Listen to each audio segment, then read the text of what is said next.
Muy buenos días para todos, a cada uno de nuestros oyentes. Queremos darles la bienvenida a esta radio, su radio. Nuevamente aquí, 10:30 AM, damos inicio a nuestro programa Económicamente Hablando. Y no me encuentro sola, sino que me encuentro con un gran equipo de trabajo. Tenemos por un lado a Jeffrey David Maldonado y a Stephanie Araque. Stephanie, muy buenos días, ¿cómo estás? Queremos que des un saludo a nuestra audiencia.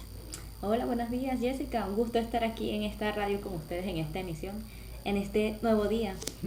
Así es un gran día para una gran emisión.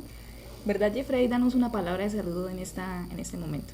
Muy buenos días para todos los oyentes que nos están escuchando desde sus casas. Un gran saludo desde aquí, Radio Granja Judicial. En el día de hoy estaremos hablando de varios mecanismos de participación ciudadana que no solo nos competen económicamente o políticamente, sino también como ciudadanos colombianos. Entonces, Stephanie nos va a dar una pequeña introducción de lo que podremos hablar hoy y de lo que vamos a hablar en todo nuestro podcast. Continuamos. Pues muchas gracias Jeffrey por la palabra. En este momento, como ciudadanos acá colombianos, sabemos que pues principalmente Colombia es un estado social de derecho, ¿sí? En donde nosotros tenemos pues la oportunidad de participar mediante diferentes formas dentro de esta comunidad, como lo son los mecanismos de participación, ¿sí? Que entre ellos están, digamos, el revocatorio del mandato, el cabildo abierto, el voto, el referendo, la consulta popular y la iniciativa popular legislativa, en donde cada una de ellas nos ayuda con algún objetivo en específico. Ok, claro. Entonces, los colombianos contamos con varios mecanismos de participación, los cuales nos dan la opción de ejercer el derecho a participar en este poder político.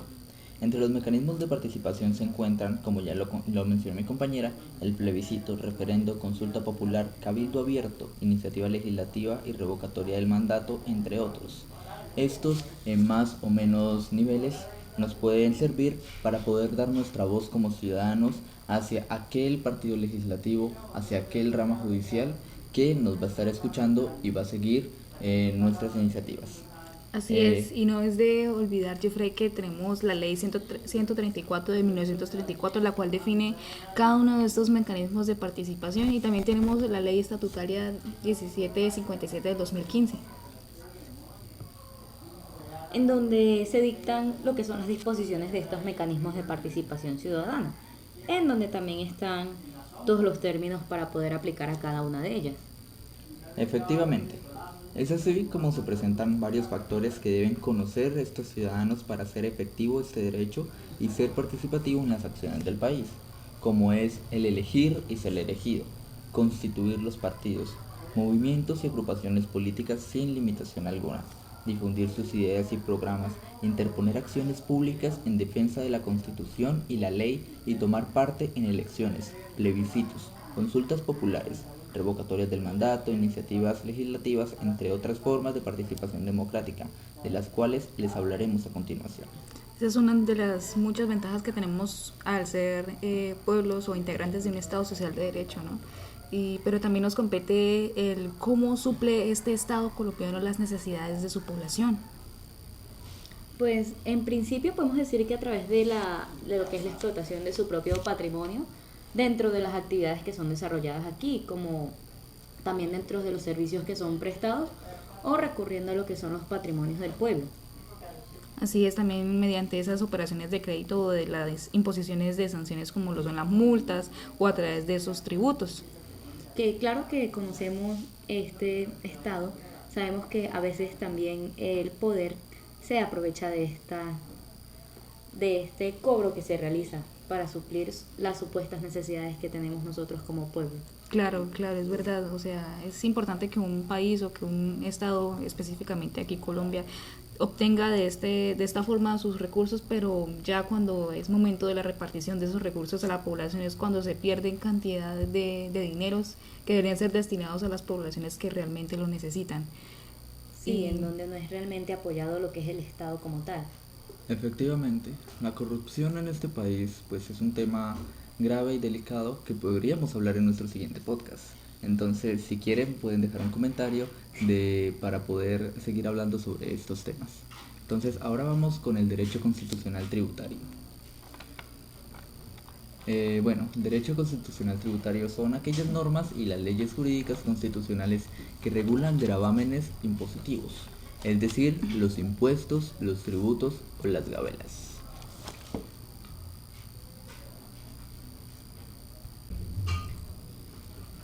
Desde donde el Estado como tal obtiene lo que son los recursos para su función, donde básicamente el Estado obtiene lo que son los recursos necesarios para su funcionamiento y consecución.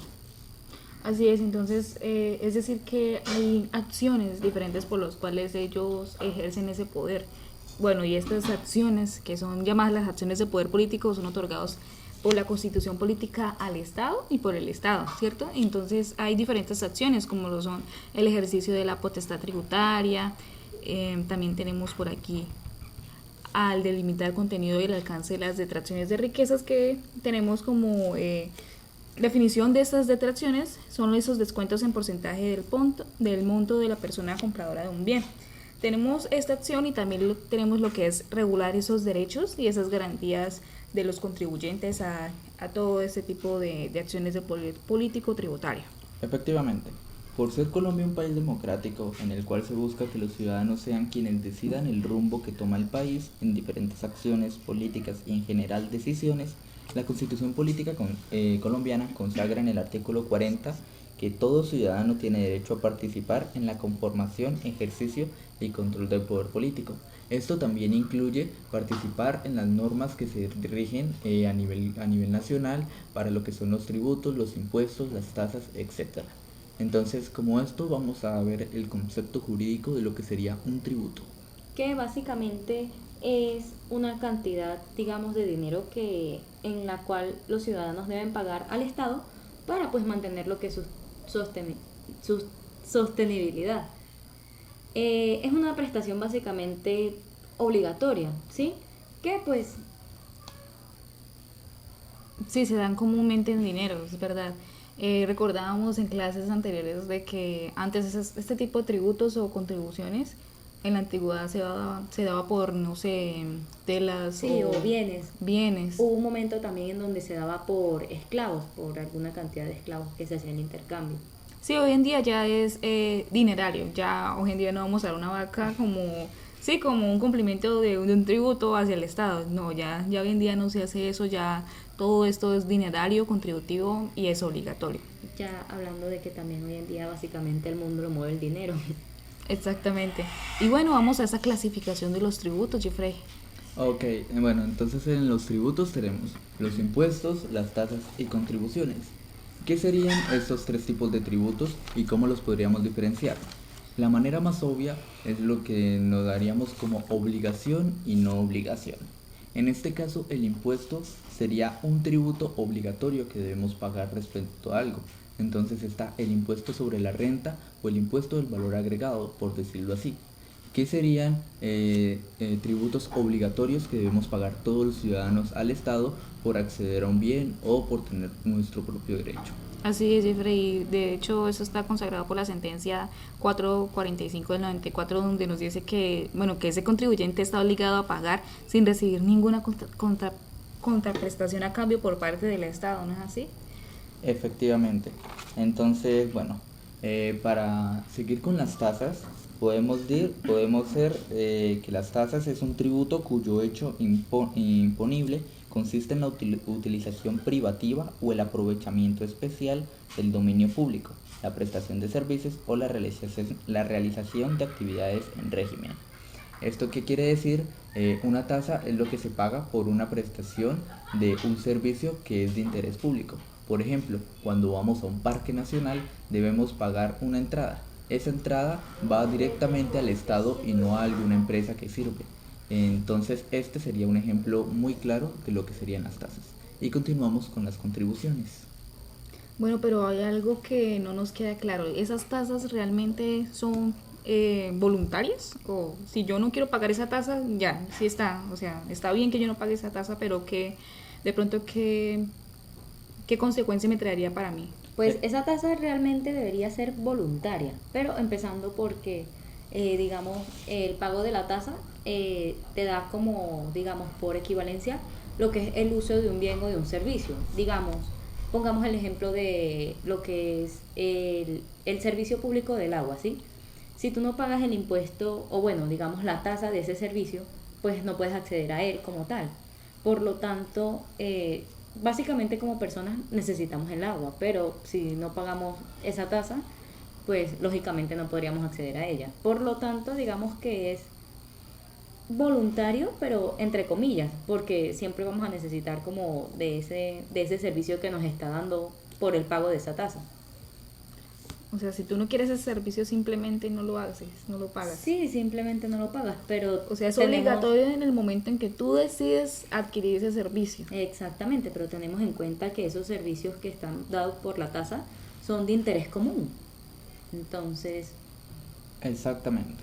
Entonces, para resumir, podríamos decir que las tasas son obligatorias hasta cierto punto, ya que para poder acceder a ellas debemos pagar un cierto valor, el cual es mediado por el Estado, que tiene un interés común, por decirlo así. Y bueno, ahora pasamos con las contribuciones, las cuales pueden definirse como un aporte obligatorio, ya lo podemos decir, que debe ser realizado por los ciudadanos hacia el Estado. Este aporte es utilizado por el gobierno para ejercer sus funciones con respecto al bienestar de la población.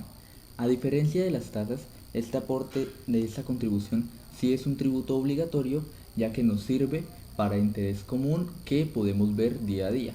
Por ejemplo, el arreglo de una carretera que está en mal estado, también el arreglo de un parque que podemos ver en nuestra cuadra que está en deterioro. Para esto sirven las contribuciones, para poder arreglar esto que nos benefician a todos los ciudadanos del común. O sea, son aquellas cosas que comprenden estos tipos de cargas fiscales, como lo sería también los peajes. Hoy en día, cuando usted va a utilizar una vía nacional, ahí hay un peaje, entonces es decir que usted estaría ahí contribuyendo al Estado. Efectivamente, como lo podemos decir así. Entonces, para recapitular, los impuestos es una contraprestación de interés público y que es obligatoria, con la cual nosotros debemos pagarlo porque sí. No hay una contraprestación de un servicio o de un activo tangible, sino es algo obligatorio que todo el mundo debe pagar sin recibir nada a cambio. Las tasas, por su parte, son una contribución obligatoria hasta cierto punto, donde nosotros pagamos por recibir algo. Un ejemplo es un servicio público, y las contribuciones es una contribución netamente obligatoria que podemos dar para que nos sirva de interés público, como podemos decir el arreglo de una vía o el arreglo de una zona en específica. Entonces, claro, impuestos obligatorio sí o sí, tasas, si usted quiere meterse ahí en un servicio, si usted lo quiere adquirir, ya tiene el carácter obligatorio, y las contribuciones ya es completamente... Las contribuciones básicamente pagamos para un beneficio propio, entonces... Voluntariamente. Sí. Voluntariamente hablando. Efectivamente.